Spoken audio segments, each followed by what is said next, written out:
Ya está. Gracias. Dice la palabra 2:18, vamos a recordar donde dejamos la semana pasada de Colosenses. Decía: nadie os prive de vuestro premio, afectando humildad y culto a los ángeles, entrometiéndose en lo que no han visto, vanamente hinchado por su propia mente carnal. 2:19 decía: y no haciéndose la cabeza, en virtud de que todo el cuerpo, nutriéndose y uniéndose por las coyunturas y ligamentos, crece con el crecimiento que da Dios. Amén. Bueno, habíamos dejado ahí, habíamos explicado que el premio sería, como yo lo escuché en la prédica de mamá, es salvación. Si miramos para adelante, es la salvación en Jesucristo. Y si miramos para atrás, es la ley que no tenía salvación. Si lo tocamos más concretamente así. También habíamos dicho en un momento que, como esta carta es dirigida a los colosenses, le hablaba a la gente que ya tenía salvación en sí, ¿no? Entonces decimos, ¿a nosotros en qué nos afecta cuando tenemos salvación?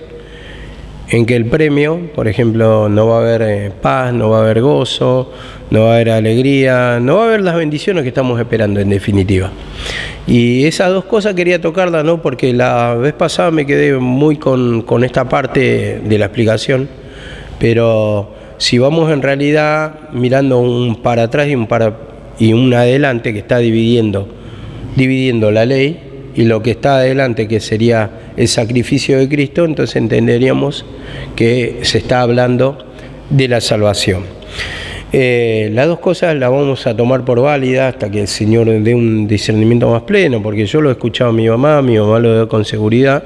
Yo no tengo la misma apertura y bueno, en ese sentido tengo que respetar a los instrumentos que han sido antecesores de nosotros y que lo han recibido la revelación del Señor, y que lo han pagado con precio de humillación, ¿no? Precio de que lucharon contra Satanás, padecieron estando en esta vida, y el Señor les fue revelando del mismo poder, no solamente la esencia de Satanás, sino la esencia del Cristo.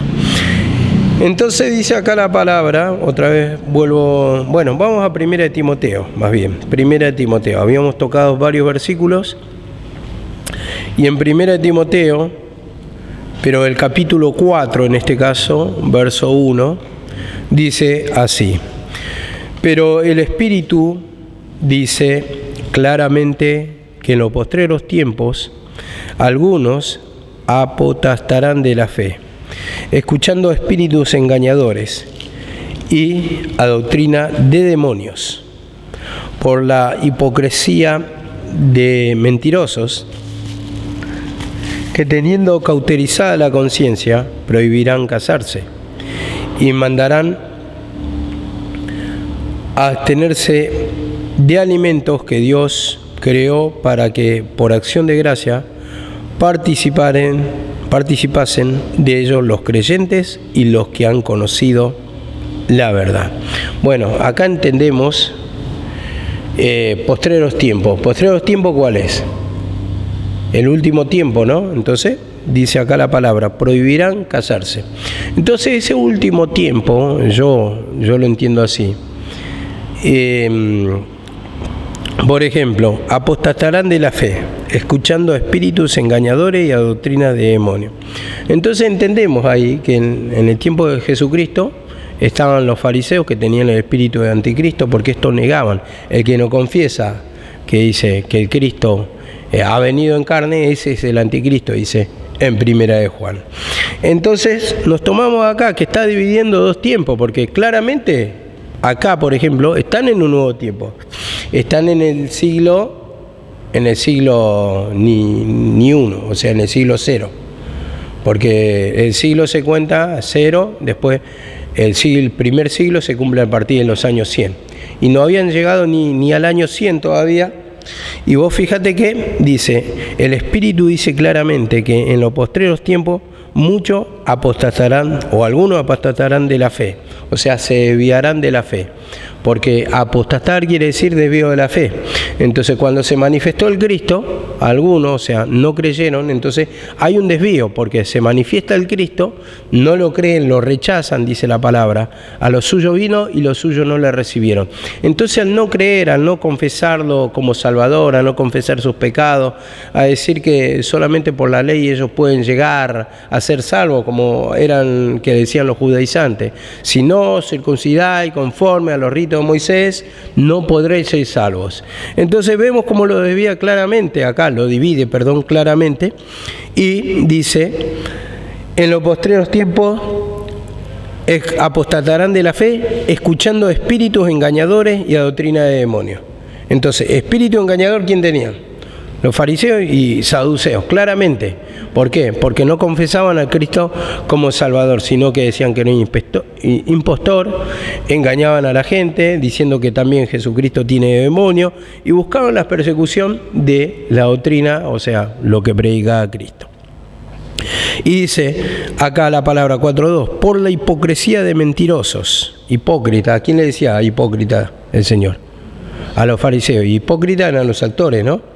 Esa palabra viene de griego, o sea, que eran los actores, hipócritas, usaban una máscara, por lo tanto no mostraban su verdadero rostro, entonces le decían hipócritas. Usaba esa figura del Señor para señalarle que ellos eran, no mostraban lo que realmente eran, que decía, el Señor los acusa como sepulcro blanqueado, que por fuera están hermosos, todo blanqueado, pero por dentro están llenos de muerte. ¿Por qué muerte? Porque hay condenación. Y así también en la ley hay condenación.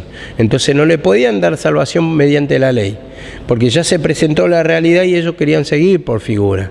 Entonces dice acá la palabra, por la hipocresía de mentirosos que teniendo cauterizada la conciencia. ¿Cauterizar qué es? Algo que está cauterizado. Es que, por ejemplo, cuando vos te haces una cicatriz cierra, esa parte ya está insensible.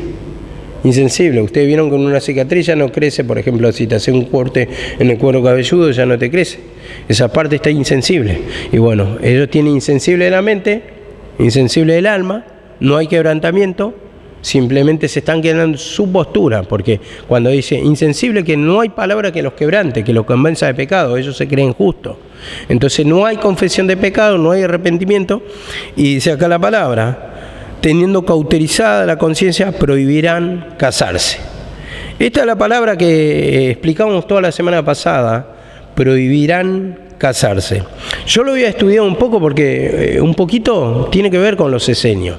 Los esenios habían un grupo de fariseos, o judíos más bien, que eran que pasaban los límites en guardar la ley, tenían sus mismos mandamientos de hombre como para ellos poder llegar a Dios mediante purificación de vivir aislados.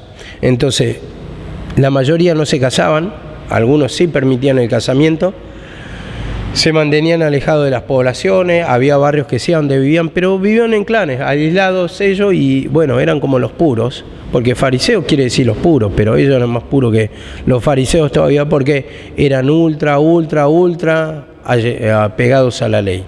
Entonces, dice, prohibirán casarse y mandarán abstenerse de alimentos que Dios creó para que con acción de gracia participasen de ellos los creyentes y los que han conocido la verdad. Y explicamos un poquito que también se prohibían de alimentos ellos. Se guardaban de alimentos, y esto también lo hacían los fariseos, los judíos. Entonces, mi mamá había explicado una vez, y yo me quedo con esa parte también. ¿Por qué? Porque si lo reflejamos espiritualmente a esta palabra, prohibirán en casarse, cuando dice es la unión espiritual con Cristo. Entonces, si lo llevamos, por ejemplo, a Eclesiastés, en una parte dice, ¿quién es esta que desciende del desierto? Entonces subirá dice, con un vestido de casamiento, muestra a la novia, y así, bueno, ¿quién es esta? Dice que sube del desierto. Entonces está mostrando como la novia, como que va a haber un enlace de salvación, de casamiento, y esa unión espiritual, que la refleja ahí, es la que prohíben los fariseos. Entonces, unión espiritual, casamiento, que está reflejando la salvación. Eso tenemos que entender, la salvación. Entonces, prohíben casarse, ¿por qué? Porque ellos están predicando otra doctrina, la doctrina que lo aparta de Cristo, el que lo tiene por mentiroso, el que no confiesa que Cristo es el Salvador. Entonces, prohíbe un casamiento. Ahí no está permitiendo el casamiento, los arrastra, los seduce a las almas inconstantes, como dice la palabra, y entonces ¿qué pasa? Un poco de levadura leuda toda la masa, y el Señor dice, guardaos de la levadura de los fariseos. Entonces, ¿por qué? Porque no iban a tener salvación por la ley, porque por cuanto por la ley ninguno será salvo, dice la palabra. Entonces, ¿la ley qué hace? Es nuestro ayo para conducirnos al camino de Cristo. Muestra un camino, sí, pero de ninguna manera nos salva. ¿Por qué? Porque la ley, ¿qué dice, por ejemplo? No servirá a dioses ajenos, ¿no? ¿Y cuántas veces servimos con la mente a dioses ajenos? Dice, no adulterará. ¿Cuántas veces hay pensamiento de adulterio? Cuando dice la palabra. Cristo mismo lo dijo. El que codició a la mujer de su prójimo, ya adulteró con ella en su corazón, o sea, el pensamiento mío. Entonces, estamos llenos de caídas. La ley simplemente muestra la santidad de Dios y nosotros no podemos llegar a cumplir la santidad de Dios. La ley es santa en sí y no la podemos cumplir. Entonces, nos está mostrando una condición. Entonces, a ver, ¿la ley nos puede salvar? No. Entonces, ¿quién nos redime? Cristo. Dice la palabra, si pecamos, abogado tenemos para con el Padre, a Jesucristo el justo. Entonces, en ese tiempo se presentó como un abogado defensor, porque si uno confiesa el pecado, Él va a abogar por nuestra causa. Y abogó mediante su muerte, Él pagó el precio. Entonces, ahí está la evidencia presentada para darle salvación en ese tiempo a los que venían creyendo en Él o a los que venían arrepintiéndose de los pecados, porque dice el mismo Juan el Bautista, yo la verdad bautizo con agua, dice, para arrepentimiento, pero el que va a venir detrás mío, dice, que cuyo calzado no soy digno de desatar, la correa de su calzado, algo así, dice, Él bautizará con fuego, con el poder de Dios. Entonces habla de transformación, de salvación, de recibir el Espíritu de Dios, quiere decir que estás recibiendo la misma esencia del Señor. Y esa es la salvación, porque ya ahí convierte tu alma, te transforma el pensamiento, porque ahí ya sabes que existe un Dios, tenés una relación, querés cambiar, querés sentir el gozo, la paz, la tranquilidad, ya sabés la forma. Pero después está lo otro que lucha, ¿no? La carne lucha contra el Espíritu. Y nosotros solamente tenemos que pedir perdón y confesar todo lo malo. Porque nosotros por nuestro esfuerzo no lo vamos a lograr. Él quiere solamente que le confesemos, que le entreguemos nuestras cargas, que le entreguemos nuestros pecados, y el Señor lo va a transformar. Y una vez que le entregamos las cargas, sale esa carga y empieza a entrar una paz, un gozo, una alegría. Entonces ahí es que se va a hacer llevadero y va a sacar el deseo ese, va a ir menguando de a poco, el deseo de no querer hacer la voluntad de Dios, vamos a decirlo así, una vida consagrada para Dios. Pero cuando entra el Espíritu de Dios, vos fíjate cómo uno se fortalece, uno cambia de mente, uno dice, vale la pena, voy a seguir, esto es lo que quiero seguir. ¿Por qué? Porque el mismo Espíritu de Dios lo hace. Pablo lo dijo, trabajé más que todo yo, pero no yo, Cristo en mí. Y cuando uno siente la presencia del Señor, te quita todo lo demás, la pavada. Porque la pavada te opresiona, la pavada que te mete en la mente Satanás te desvía, te hace poner nervioso, te hace poner inquieto, te hace pensar en otros planes. La inquietud, que vamos a tocar tal vez el jueves, esta semana, un mensaje, un poquito de la paz, pero en esa falta de paz reina la inquietud. Y vos fíjate que muchas veces uno no se puede mantener en la palabra escuchando, se le desvía la mente, mira por la ventana, piensa en otras cosas, no puede mantener, no puede escuchar la palabra, se desespera, se levanta, se va, viene el baño, se va a comprar, ya no sabe qué hacer, lo vuelve loco. ¿Por qué? Porque está falto de la presencia del Señor. Está acostumbrada a los movimientos, pero cuando se va a los movimientos naturales, ¿qué pasa? Extraña la paz de Dios. Y vuelve y se esfuerza, otra vez se sienta, pero le pasa lo mismo, no se puede mantener en la presencia del Señor. Y lo mismo pasa con la locura de las pasiones, ¿no? Como uno a ver, por un pensamiento de las pasiones. Yo me acuerdo, y le voy a contar de mi experiencia que me había pasado. Yo era una persona que cuando empezaba a salir con las chicas, yo era muy caprichoso. En ese sentido no podía durar mucho con una persona, porque cuando hacía algo que no me gustaba, cualquier motivo, no tendría que ver solamente con celo, algo que no me gustaba, ya está. Le cortaba, no le hablaba y no me encaprichaba tanto que me preguntaba, por ejemplo a la chica, ¿qué te pasa? ¿Por qué no me hablas? Y le decía, y no le hablaba, la miraba nomás, no le hablaba. Me iba, me tomaba el colectivo y desaparecía y nunca más. Sufría por dentro un montón, pero me encaprichaba tanto, pero estaba sufriendo. Y la persona me pedía por favor una explicación, me pedía, a ver, un montón de cosas, ¿qué te hice? Y no, y era un espíritu que me hacía sufrir. Y uno, bueno, en ese pensamiento de capricho, decir, yo quiero la persona perfecta, la persona que no me haga sentir mal. Pero la persona perfecta no existe. Y segundo, si te está reconociendo su error o quiere saber su error para mejorarlo, ¿quién soy yo para ponerle barrera? Pero ese espíritu te entercás, te encaprichás y te hace sufrir. Es un demonio horrible que te lleva a hacer locuras. Y bueno, digan que no fui más allá con un montón de cosas, pero es una locura en sí, que te encerrás y perdés vos nomás, porque yo perdía por ese capricho. Bueno, y me robaba la paz, una alteración, unos nervios totales, que me robaba totalmente la paz y no podía descansar. Ese espíritu de locura. Y esas son las cosas que nos toman, ¿no? Y ese sería un buen tema para tocar el jueves, no solamente por los celos, sino la inquietud, cómo te toma. A otras cosas que, digamos la verdad, seamos sinceros, nos trajeron destrucción. Los movimientos nuestros del mundo nos trajeron destrucción. Pero allá queremos ir otra vez. Como decía mi mamá siempre, tenemos un espíritu masoquista. Venimos del mundo sufriendo y queremos volver al mundo a sufrir. Queremos que nos pase de nuevo, porque los mismos movimientos queremos hacer. Entonces, eso es lo que nos va a enfriar, porque, a ver, no, pero yo no voy a errar, algunos dicen, no voy a... Lo que pasa es que hay algunas cosas que voy a apartar, no.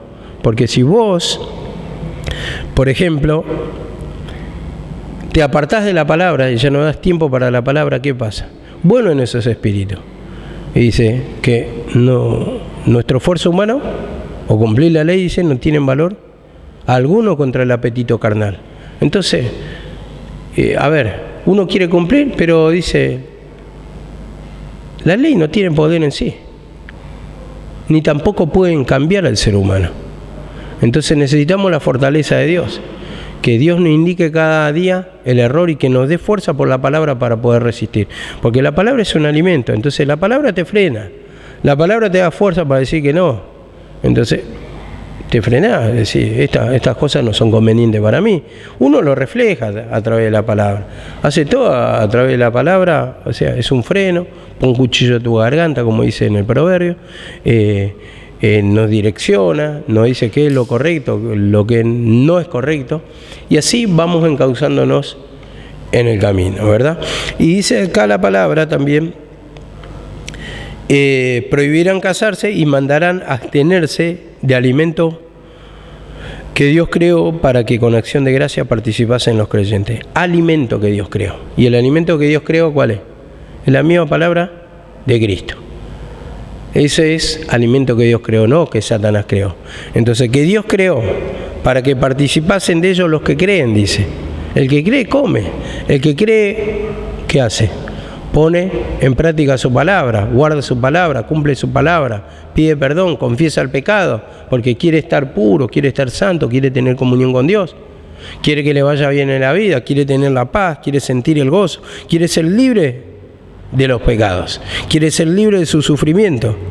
Entonces vemos acá que de alguna manera eso hacían los fariseos, y en este caso yo lo dije por los esenios, pero también los fariseos cumplen el rol concretamente con eso y exactamente así, que prohíben casarse porque ellos dan levadura, no confiesan que Cristo es el Salvador, entonces tienen el espíritu del anticristo, predican contra Cristo, predican. Y dice la palabra también,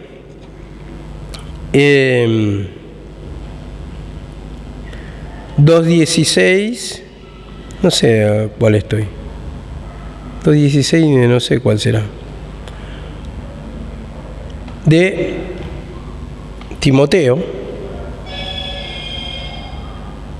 Timoteo creo que es. No sé si está enganchado con lo anterior, pero bueno, 2.16. Leamos 2.16. Dice así la palabra. Escuchen. Procura con diligencia presentarte a Dios aprobado, como obrero que no tiene de qué avergonzarse, que usa bien la palabra de verdad, dice. Sí, es Timoteo, es claramente eso. 2 Timoteo 2.15. Y 16 dice, mas evita profanas y vanas palabrerías, porque conducirán más y más a la impiedad. La vana palabrería sería la palabra que predicaban los fariseos, sin poder, sin sustancia, sin cambio de vida. Vana palabra, ¿por qué vano?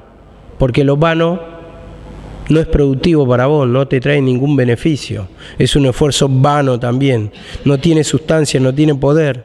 Entonces dice, vanas palabrerías que conducirán más y más a la impiedad. Y la impiedad que decíamos es la falta de piedad o falta de fe religiosa.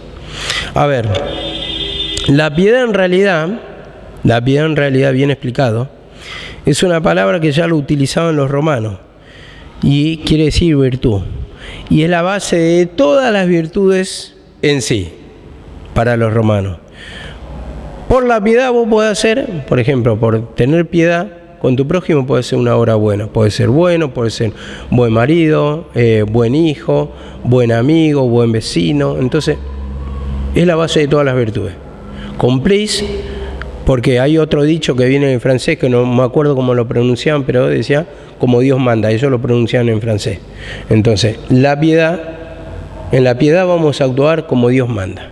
Y eso es lo que quiere hacer de nosotros, ¿no? Como Dios mande. Entonces, cuando hablamos como Dios manda, ¿qué estamos diciendo? Voy a cumplir la palabra, porque Dios lo manda así en su palabra. Entonces, justamente me está tocando que esta piedad es la base de todas las virtudes. Entonces, una persona con piedad está confiando en la palabra o está haciendo como Dios manda y, por lo tanto, en esa piedad estamos diciendo que tiene misericordia, ve la necesidad del otro y siempre va orando para traer un beneficio al prójimo. Amén. Gálatas 3.1. Gálatas 3.1. Yo creo que sin palabras, o sea, ¿cómo vamos a cambiar? Ustedes fíjense una cosa, yo no sé si son conscientes, pero cuando se produce una discusión en televisión entre, por ejemplo, la gente que dice que Dios no existe, que la religión es un chantaje, es algo creado por el hombre,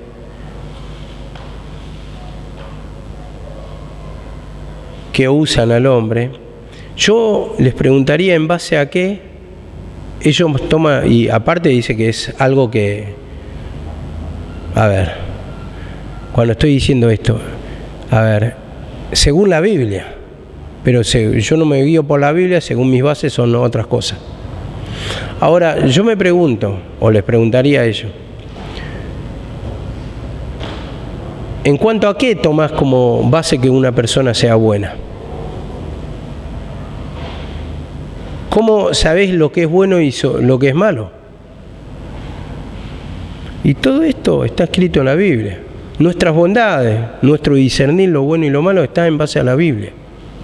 El adulterio, ¿por qué sabemos que es malo? Está escrito en la Biblia.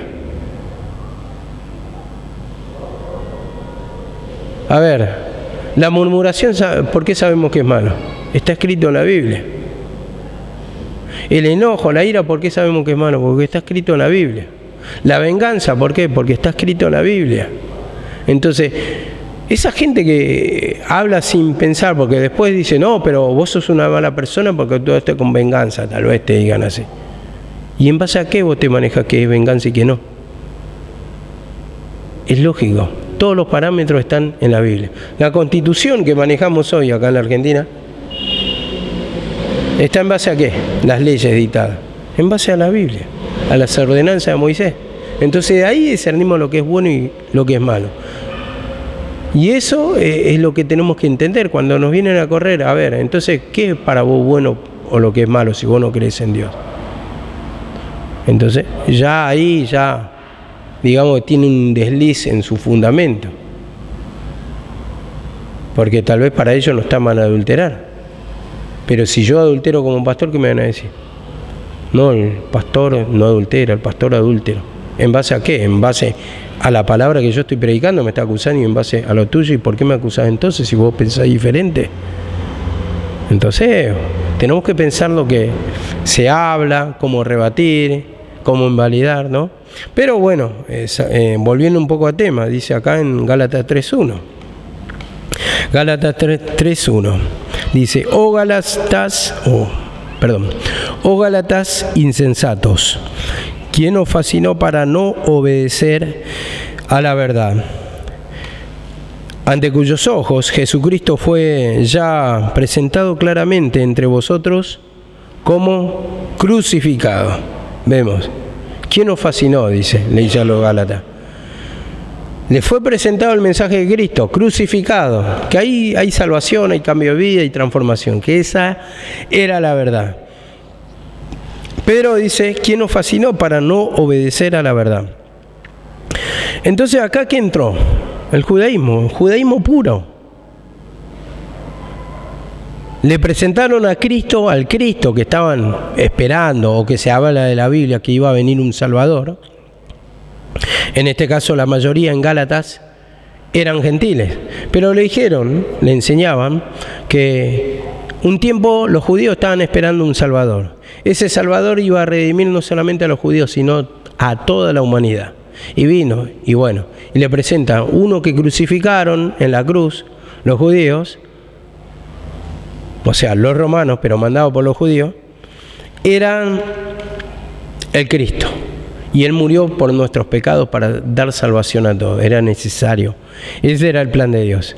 Entonces ya le presentaron como crucificado. ¿Dónde hay salvación? Pero dice acá, ¿quién nos fascinó para no obedecer a la verdad? Entonces los judíos o los judaizantes iban contaminando. Iban introduciendo la ley de Moisés. Entonces, le querían hacer volver al judaísmo, o a los gentiles arrastrar al judaísmo, cosa que ya hemos visto que en Hechos, en el capítulo 21, que decía 25, que la ley era solamente para el judío, no para el gentil. El gentil solamente no tenía que ser idólatra y no tenía que ser adúltero, nada más, eso lo pedía como mandamiento. Pero vemos acá la palabra. Ahora, ¿pueden hacer otros pecados? No, estoy hablando que los ritos no cumplir, a eso me refiero. Porque la palabra más bien es santa. Si te dice en el Antiguo Testamento la maldad está mal, más vale que esas cosas las tenemos que cumplir porque es una ley de Dios ya. Y la misma palabra lo manda, que amemos a nuestro prójimo, pero se está refiriendo a no cumplir a los ritos de la ley, a eso, a hacer sacrificio de animales, esas cosas. Sí arrepentirse de pecado, eso es lo que el Señor manda en su palabra. Y dice acá la palabra de Dios: esto solo quiero saber de vosotros, ¿recibiste el Espíritu por las obras de la ley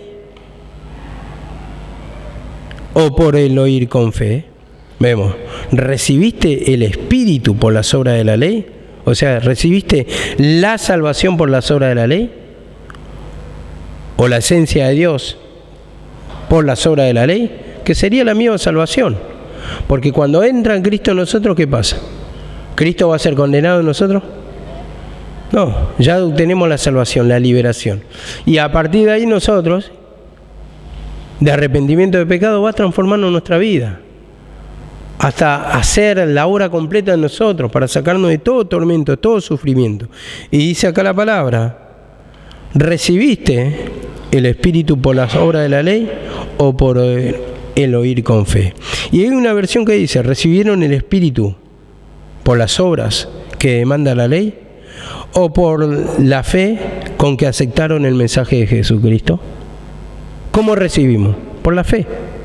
Entonces eso es lo que produjo la transformación y la salvación de nuestra alma. el oír con fe la palabra de Jesucristo y no el oír la palabra de la ley. Y dice así la palabra: tan necios sois que habiendo comenzado por el Espíritu ahora vais a acabar por la carne. O sea, que después de haber comenzado su nueva vida en el Espíritu, ¿por qué ahora quieren tratar de ser perfectos mediante los esfuerzos humanos?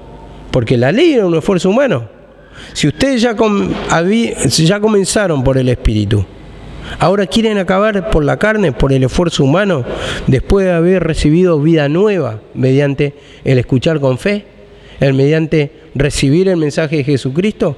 Y dice acá la palabra: tantas cosas habéis padecido en vano, que si realmente fue en vano, aquel que os suministra el Espíritu y hace maravilla en vosotros, ¿lo hace por las obras de la ley o por el oír con fe?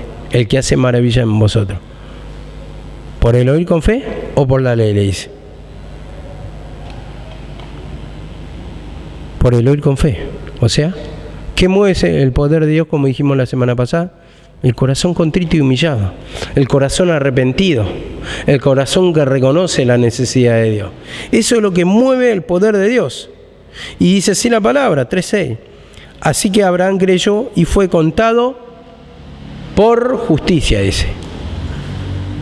O sea que la fe es lo que cambia la vida de cada uno. Nuestra vida, tu vida, mi vida, la cambia con fe. O sea, lo cambia la fe. La fe, el creer en la palabra.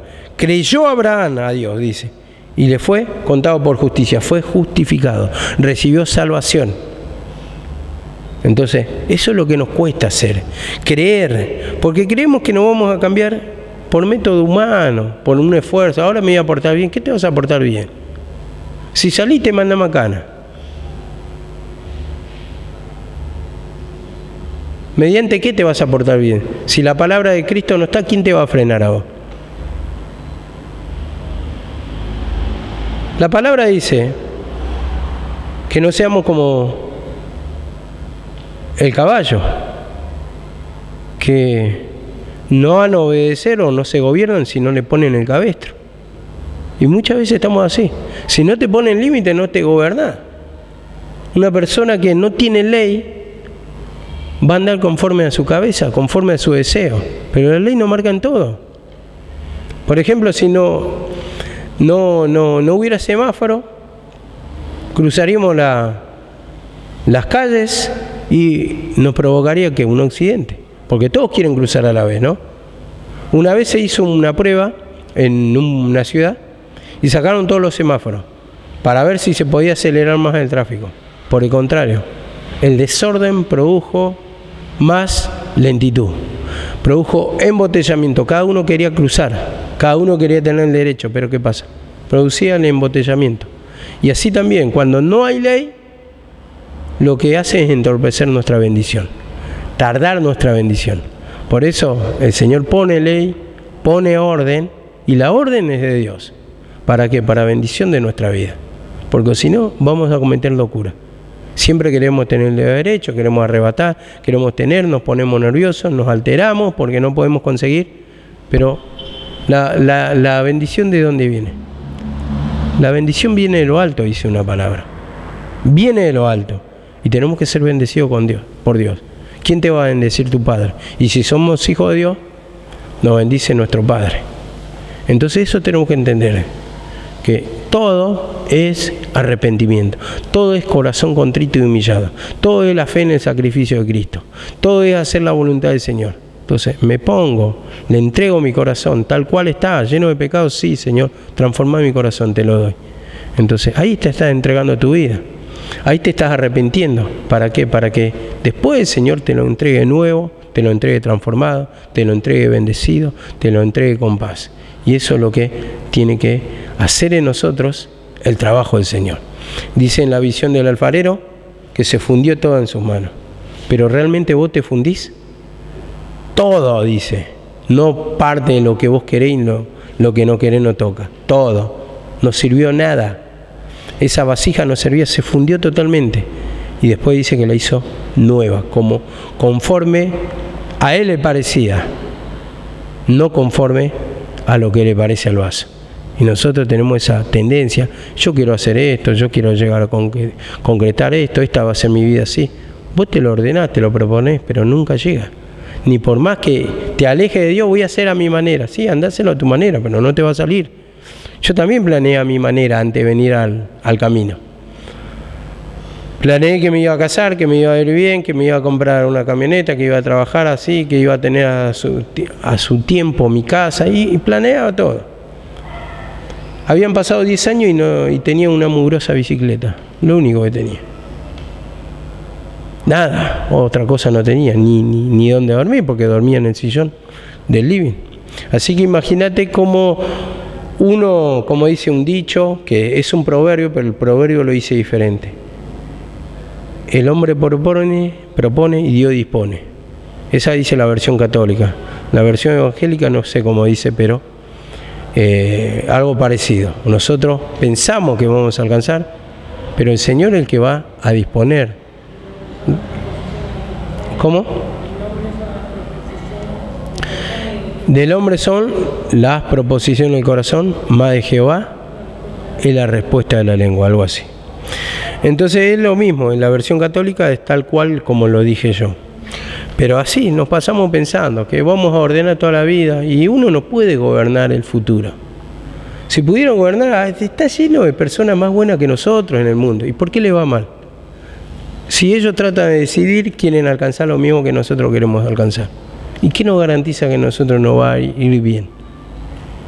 En algún área va a permitir, o el diablo mismo va a jugar, te va a engañar, bueno, está bien, te doy esto, pero la otra parte que te quita, uno puede conseguir dinero, pero si te quita la parte afectiva, familiar, ¿para qué te sirve el dinero? Como yo digo, puedo estar en el mejor lugar, en el lugar más lindo de vacaciones, pero si no estoy con mi familia, ¿para qué me sirve si yo no puedo compartir algo que me gusta con mi familia? Todas las bendiciones son para ser compartidas. Entonces, en ese sentido, nos enseña la palabra que quiere la transformación para nosotros, para también bendecir a otros. Y dice así la palabra de Dios. 1 Corintios 11:3. Esta es la otra parte que vamos a pasar, porque dice, no haciéndose de la cabeza, dice en el 19, ¿no? Y ese no haciéndose de la cabeza, habíamos tocado que no tenían relación con el Cristo. No tenían relación, el mensaje de los fariseos, ni los fariseos mismos, tenían relación, no tenían salvación. Entonces, 1 Corintios 11:3, vamos a tocar un poquito. Ya terminamos. Pero quiero que sepáis que la cabeza de todo hombre es Cristo. Amén. Y la cabeza de la mujer es el hombre. Y la cabeza de Cristo es Dios. Vemos. La cabeza de todo hombre es Cristo. 1 Corintios 11:3. Entonces, cuando está hablando de cabeza, entendemos, primeramente, Cristo como cabeza es autoridad. Y tendríamos que tener como cuerpo relación con la cabeza.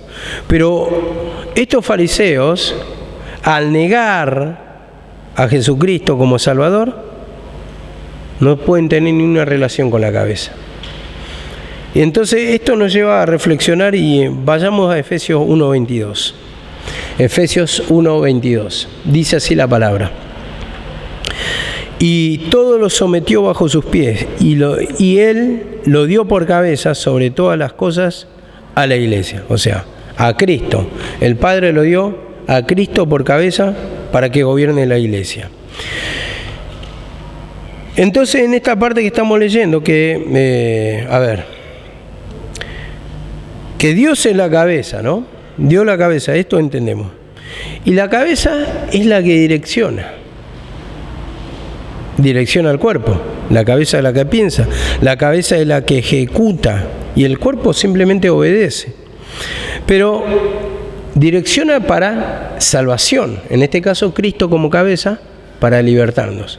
Nos direcciona para hacernos bien, para bendecirnos. Yo creo que uno piensa cuando va a guiar su cuerpo, no te vas a guiar tu cuerpo para lastimarte. Por ejemplo, estás cortando con una moladora, estás cortando un pedazo de hierro, no vas a sacar tu dedo para rebanarte un dedo, es lógico. uno se va a cuidar el cuerpo. Y entonces, siempre así también Cristo como cabeza va a cuidar de su cuerpo, de la iglesia, va a cuidar de las almas. Entonces nunca va a buscar el daño, va a buscar la protección. Entonces en esa dirección tenemos que ir, a donde Él manda, para que nos haga bien, para que seamos bendecidos, para que seamos libertados, para que no suframos ninguna pérdida, ningún daño. Y entonces esto me lleva a acordar cuando la palabra decía también en el Evangelio que la gente, cuando escuchaba su mensaje, dice que estaban esparcidos por las montañas, ¿no? Como dice que como estaban como ovejas sin pastor. Y cuando los vio dice que tuvo compasión. Oveja sin pastor, o almas o cuerpos sin cabeza, sin dirección, sin protección en sí. Entonces el Señor nos quiere ser nuestra cabeza. Y ahí es cuando nosotros tenemos que someternos. ¿Qué manda la cabeza? Voy ahí. ¿Por qué? Porque va a ser para bendición mía. Entonces ahí me humillo de la rebelión, de querer estar insujeto, de no querer ser direccionado por la cabeza, de no querer someterme al plan de Dios. Le pido perdón porque el Señor me va a bendecir. El Señor me quiere bendecir. Él hace mejor de lo que pedimos o entendemos.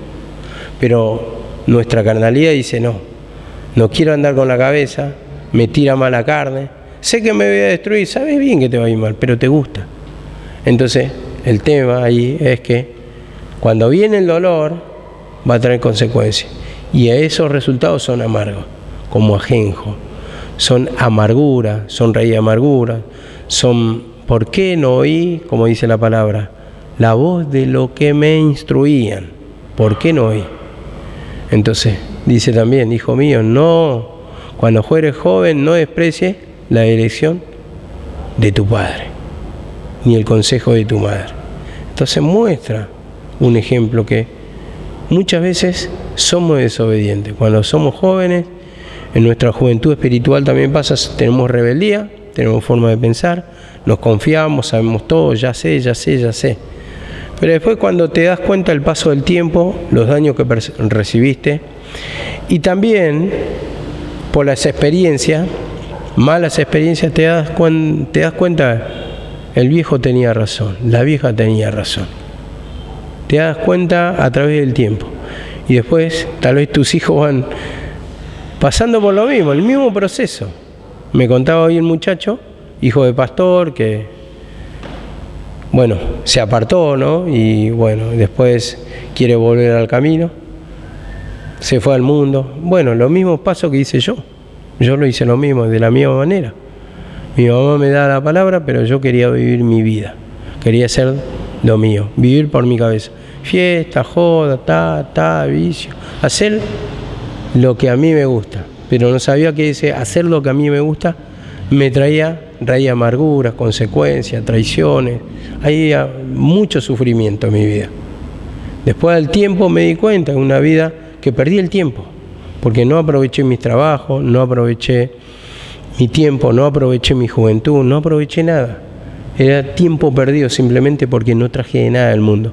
Vine como el hijo pródigo, sin sacar provecho.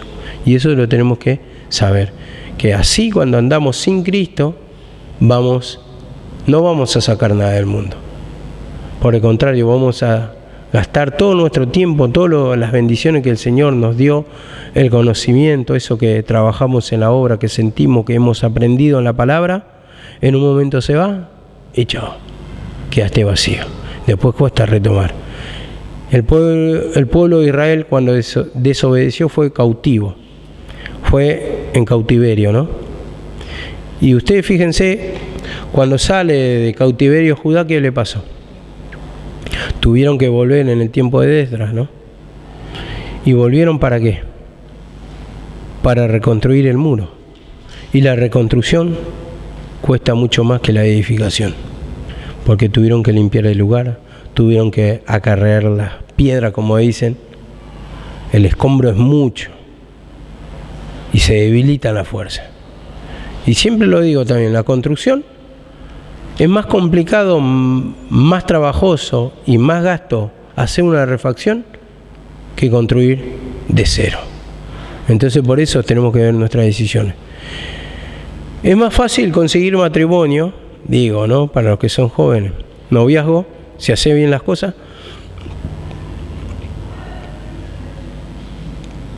que después de años que tuviste un matrimonio, destruirlo y volver a conquistar ese hogar. Ese corazón ya está dañado, vos le pedís perdón, no te perdona, vos decís disculpame, no, hasta ahí no está todo bien, mejor dejémoslos ahí, te dice, y guardan distancia. Y podés pasar años, 10 años, a ver, ¿en cuánto podés conquistar a una persona que te gusta? Y tal vez son palabras, tal vez son pocas cosas, se enamora de vos y luchan juntos. Pero cuando haces malas cosas, destruiste un hogar, te va a costar años, te va a costar horrores. Entonces, yo lo hablo de mi experiencia, porque lo he pasado y me costó horrores mantener mi hogar, mantener medianamente una relación que no lo ha recuperado un 100%, tal vez está un 70%, pero hay cosas que todavía duelen ahí, duelen cosas, decisiones, hay un confrontamiento y bueno, son las disputas, pero por haber hecho mal las cosas. Lejos de la dirección del Señor, querer hacer, encapricharse a uno a su manera y así no va. Y dice así la palabra también, Colosenses 1:18 y terminamos. Dice así la palabra, Él es también la cabeza del cuerpo, que es la iglesia. Él es la cabeza del cuerpo, que es la iglesia. Él es de principio primogénito de entre los muertos, dice, a fin de que tenga preeminencia o tenga la primicia en todo. Vemos, Él es primogénito entre los muertos, sí. Entendemos acá, así como la cabeza resucitó, la cabeza que es Cristo, resucitó primogénito entre los muertos, si resucita la cabeza, también resucita el cuerpo. El cuerpo. Entonces, si Cristo resucitó, o dice la palabra, si habéis resucitado con Cristo, buscad las cosas que son de arriba. Entonces, así también, como resucitó Él, también el cuerpo tiene que resucitar. Y todo es por el arrepentimiento. Amén.